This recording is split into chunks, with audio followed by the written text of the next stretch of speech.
तो हेलो हमारे प्यारे दोस्तों, आज की क्लास में हम तत्सम और तद्भव की पहचान को सीखेंगे। शुरू करने से पहले हम एक आपको मोटिवेट कर दें। एक लाइन है, षड दोषाः पुरुषेणे हातव्या भूतिमिच्छता निद्रा तंद्रा भयम क्रोध आलस्यम दीर्घ सूत्रता। इसका मतलब यह होता है, यहाँ ऐश्वर्य ऐश्वर्य चाहने वाले मनुष्य को नींद, थकान, डर, गुस्सा, आलस्य और धीरे धीरे काम करने की आदत, इन 6 गुणों को छोड़ देना चाहिए। फिर से सुनिएगा, षड दोषाः पुरुषेनेह हातव्या भूतिमिच्छता निद्रा तंद्रा भयम क्रोध आलस्यम दीर्घ सूत्रता। यह जो 6 प्रकार के आपको जो दुर्गुण बताए हैं, कौन कौन सा? मनुष्यों को नींद, थकान, डर, गुस्सा, आलस्य और धीरे धीरे काम करने की आदत, इन 6 गुणों को छोड़ देना चाहिए, तभी आप सफल हो सकेंगे। चलिए आज का शुरू करते हैं। देखिए क्या लिखा हुआ है, तत्सम तद्भव की पहचान में क्या पहला बता रहे हैं।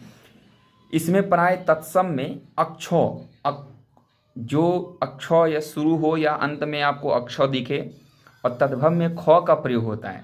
जैसे तत्सम शब्द लिए हैं, देखिए तत्सम शब्द में अक्षौ है, तो अक्षौ किस में कन्वर्ट होता है? ख में। तो अक्षौ क्या है? संस्कृत तत्सम शब्द है, उसका तद्भव क्या हो जाएगा? आँख हो जाएगा। क्षार इसमें है, तो देखिए ख है, अक्षौ किस में? अक्षौ तथा तत्सम में अक्षौ तथा तद्भव में ख प्रयोग होता है। तद्भव में क्या प्रयोग हो जाता है? ख प्रयोग हो जाता है। देखिए इक्षु है, तो उसका तद्भव में क्या होगा? इक होगा। कुक्षी कोख, क्षीर का तद्भव क्या हो जाएगा? खीर हो जाएगा। ठीक है, उसी तरह दूसरा देखते हैं। दूसरा क्या है, दूसरा दिखा देते हैं। देखिए प्राय इसमें तत्सम शब्द में वो तथा तद्भव में ब का प्रयोग होता है। वो तत्सम में वो और तद्भव में ब का प्रयोग होता है। तत्सम शब्द में वणिक, वणिक का तद्भव क्या हो जाएगा? बनिया। वर्षा का तद्भव क्या हो जाएगा? वर्षा। ठीक है, वो ब बन गया। वक का मतलब होता है वगुला, बगुला हो जाएगा। वर यात्रा यानी बारात, वर मतलब दूल्हा होता है। विवाह का तत्सम तद्भव क्या हो जाएगा? ब्याह। वानर, वानर का तद्भव क्या हो जाएगा? बंदर। विद्युत का तद्भव क्या हो जाएगा? बिजली। ठीक है, आगे फिर चलते हैं।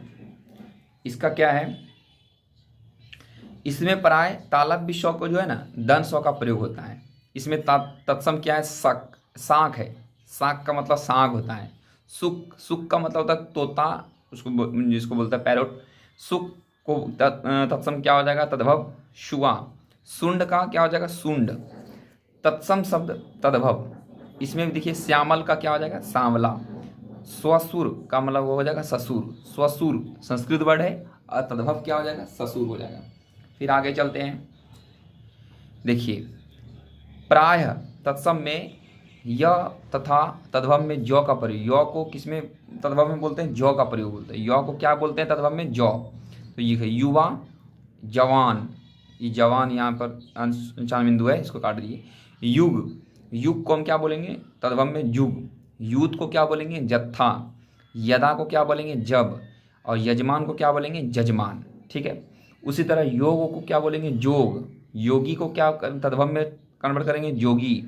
यत्र को क्या करेंगे तद्भव क्या हो जाएगा? जहाँ। यम को जम। आप इसको याद कर लीजिएगा, यो को किस में कन्वर्ट होगा? जौ में।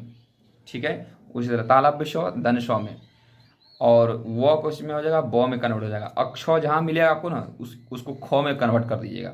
ठीक है, आगे चलते हैं। तत्सम शब्द में री का प्रयोग होता है। देखिए री, जहाँ आपको री दिखे ना, वो क्या है? तत्सम शब्द है, उसको आप तद्भव में बदल दीजिए। श्रृंगार, श्रृंगार। मातृभार्या, भावी। घृत, घी है। मृतिका, मिट्टी। घृणा, घिन। गृहिणी, धरणी। ठीक है, वृद्ध, बूढ़ा। श्रृंग यानी सिंह होता है। ठीक है, ये आप समझ गए। उसी तरह त्रौ का देख लीजिए। त्रौ का प्रयोग तत्सम में मिलता है। त्रौ देखिए, ये तत्सम का रात्रि क्या हो जाएगा? रात्रि तत्सम शब्द है, और तद्भव क्या हो जाएगा? रात हो जाएगा, क्योंकि त्रौ आया ना, वो क्या हो जाएगा? रात। आप जहाँ आपको त्रौ मिले ना, वो क्या हो जाएगा? तत्सम हो जाएगा, और तद्भव में बदल दीजिए उसको, रात हो जाएगा। जैसे राजपुत्र, तो राजपूत हो जाएगा उसका। सूत्र का सूत हो जाएगा। ठीक है, मित्र, ये मित्र तत्सम है, तो तद्भव क्या हो जाएगा? मीत हो जाएगा। पुत्र का तद्भव क्या हो जाएगा? पत्ता, पुत्र का पुत, पत्र का पत्ता सॉरी, और पुत्र का पुत हो जाएगा। ठीक है। उसी तरह ये 7 नंबर देख लीजिए, ये चंद्र बिंदु, चंद्र बिंदु का प्रयोग तद्भव में, सॉरी यहाँ देखिए, यहाँ तत्सम था, तत्सम में मिलता है, यहाँ चंद्र बिंदु अगर तद्भव में मिलेगा ना, तद्भव में मिलेगा तो आप क्या कीजिएगा, उसका तत्सम बना लीजिएगा। जैसे तद्भव में देखिए चांद है तो उसका तत्सम क्या हो जाएगा? चंद्र, चंद्र का तद्भव क्या हो जाएगा? चांद।